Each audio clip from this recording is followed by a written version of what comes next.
Salamat sa Panginoon at nakakuha muli tayo ng coins na ating mai-content.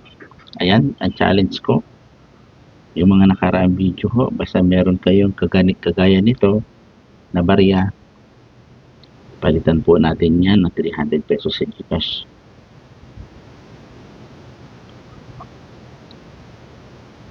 Kung wala man akong pera sa Gcash ngayon, gawa natin ang paraan yan para maibigay ko sa inyo yung pangako ko.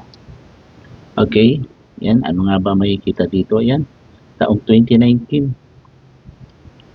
Sa tanang buhay ko, wala pa ako nakikita ng 5 piso na upper mint man nakalagay dito.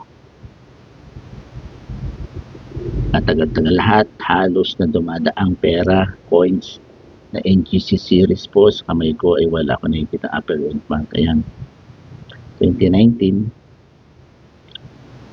Ayan.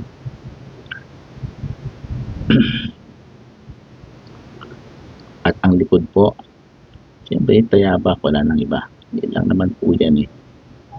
So normal po lahat ito. Ang mint mark, ang logo ng BSP, tayabak, script, ito. Mga ano po ba ang pinapahanap ko? Basta meron po kayong ganitong coins sa hawak ko taong 2019, palitan natin ng 300 pesos. Okay po? Ito po.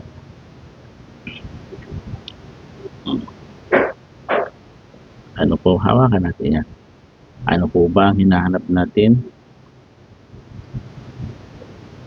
Ayun. Rotated error po.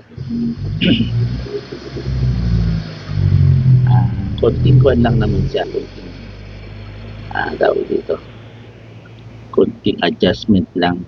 Konting pagbabago lang po ang nangyari dito. Yan, rotated error. Ayan. Yan. Basta meron po kayo taong 2019. Hindi po yung 5 piso no kung ano-ano. Basta ganito po hindi po 2018. 2019 po ang hinahanap natin. 2019. Rotated error. Basta meron po kayo, palitan natin yan. Okay po. Ayan. Sana alam ko marami na po sa inyo. Marami na po ang may mga hawak na ganitong rotated error.